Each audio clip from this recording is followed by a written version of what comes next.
दोस्तों, welcome back to my channel Shakespeare and beyond, your destination for deep insights into English literature.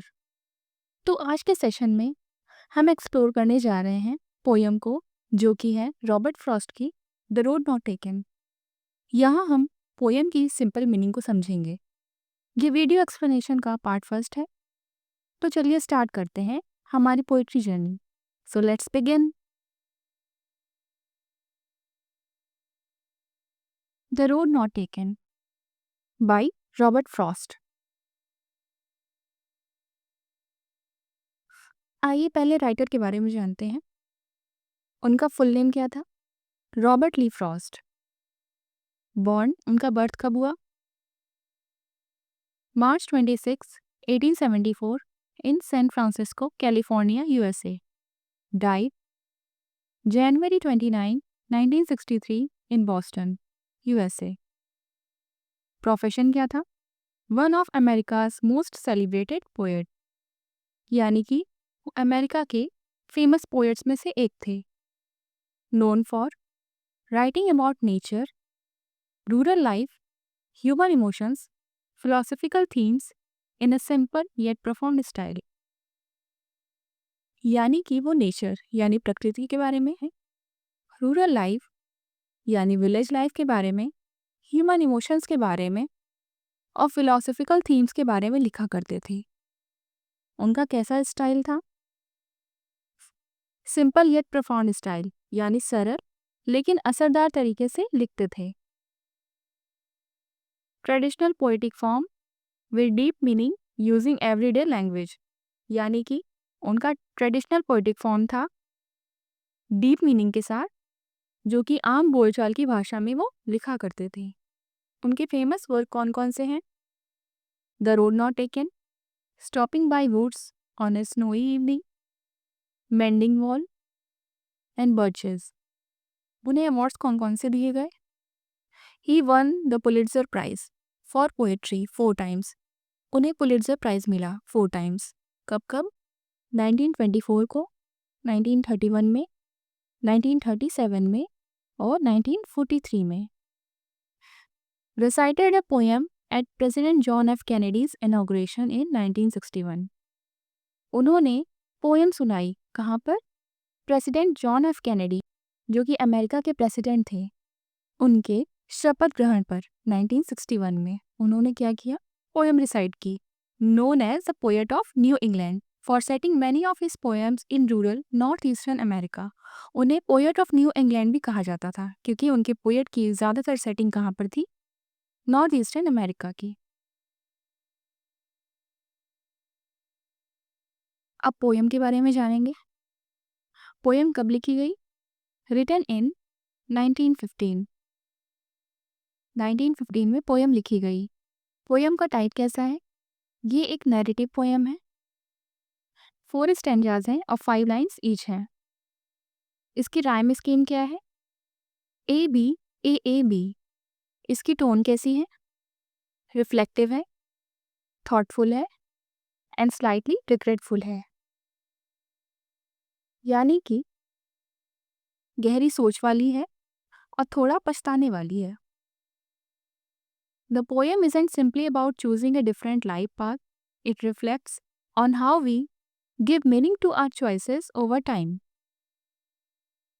It highlights the human tendency to justify and romanticize past decisions। यानी कि यह poem सिर्फ एक अलग रास्ता चुनने की बात नहीं करती, यह दिखाती है कि हम समय के साथ अपने फैसले को कैसे खास मानने लगते हैं। यह बताती है कि इंसान अपने पुराने फैसलों को सही और अच्छा दिखाने की कोशिश करता है। तो चलते हैं अब पोएम की एक्सप्लेनेशन की तरफ।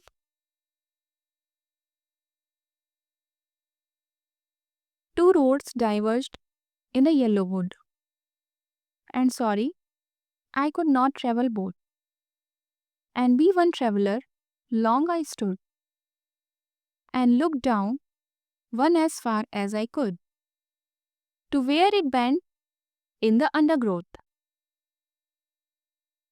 यानी two roads diverged in a yellow wood. Yellow wood यानी पीले जंगल में 2 रास्ते अलग हो गए। And sorry I could not travel both. Poet को दुख हुआ कि वह दोनों रास्तों पर एक साथ नहीं चल सकता। And me one traveller long I stood. क्योंकि वह अकेला यात्री था, इसलिए यहीं खड़ा रहा और सोचने लगा। And look down one as far as I could. उसने एक रास्ते को जितनी दूर तक देख सकता था देखा। To where it bent in the undergrowth. जब तक वह रास्ता झाड़ियों में मुड़कर गायब नहीं हो गया।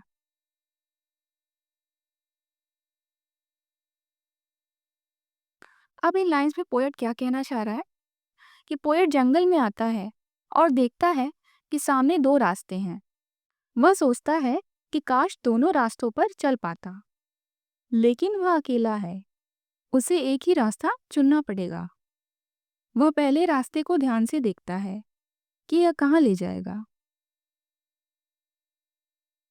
Then took the other as just as fair and having perhaps the better claim, because it was grassy and wanted wear, though as for that the passing there had warned them really about the same. Then took the other as just as fair. फिर उसने दूसरा रास्ता चुना जो उतना ही अच्छा लग रहा था। शायद यह रास्ता थोड़ा अलग और खास लगता था। Because it was grassy and wanted wear. क्योंकि उस पर घास जमी थी और वहाँ लोग कम चले थे। Though as for that the passing there. हालांकि सच कहें तो दोनों रास्तों पर लोग लगभग बराबर ही चले थे। Had warned them really about the same. यानी दोनों रास्ते लगभग एक जैसे ही थे। यानी इन लाइंस में पोएट कहना चाह रहा है कि पोएट सोचता है कि दूसरा रास्ता थोड़ा नया और अलग है, क्योंकि उस पर कम लोग चले थे, लेकिन ध्यान से देखने पर उसे लगता है कि दोनों रास्ते लगभग एक जैसे ही थे। And both that morning equally lay in leaves no step had trodden black. Oh I kept the first for another day, yet knowing how we leads on to way, I doubted if I should ever come back. And both that morning equally lay. उस सुबह दोनों रास्ते लगभग एक जैसे पड़े थे। In leaves no step had trodden black. दोनों पर पत्ते गिरे थे जिन पर किसी ने कदम नहीं रखा था। Oh I kept the first for another day. Poet सोचता है कि वह पहला रास्ता किसी और दिन चलेगा। Yet knowing how way Leeds on to वे। लेकिन उसे पता था कि एक रास्ता दूसरे से जुड़ता है। आई doubted if I should ever come back. इसलिए शायद वह कभी लौटकर पहले रास्ते पर नहीं आ पाएगा। अब इन लाइन्स में पोएट क्या कहना चाह रहा है कि पोएट सोचता है कि पहला रास्ता बाद में चलेगा, लेकिन उसे एहसास है कि जब जीवन में एक रास्ता चुन लिया तो अक्सर वापस लौटकर दूसरा रास्ता चुनना आसान नहीं होता। I shall be telling this with a sigh somewhere ages and ages hence, two roads diverged in a wood and I took the one less traveled by, and that has made all the difference. I shall be telling this with a sigh. Poet सोचता है कि future में वह यह कहानी एक आह भरकर सुनाएगा। Somewhere ages and ages hence. बहुत सालों बाद अपने जीवन की कहानी बताते समय। Two roads diverged in a wood and I. वह कहेगा कि जंगल में दो रास्ते अलग हुए थे और उसने I took the one less traveled by. वह रास्ता चुना जिस पर कम लोग चले थे। And that has made all the difference. और यही चुनाव उसके जीवन में बड़ा फर्क लेके आया। यानी इन लाइंस में पोएट कह रहा है कि पोएट कल्पना करता है कि भविष्य में वह अपने डिसीजन के बारे में सोचेगा और कहेगा कि उसने अलग रास्ता चुना। यह चुनाव उसकी लाइफ में बदलाव लेकर आया। The poem is a metaphor for life's decisions. The roads here represent different life choices, and once we choose, we can't go back. Frost leaves it open-ended. The poem is not just about pride in choosing differently, but also about the complexity of human reflection on choices.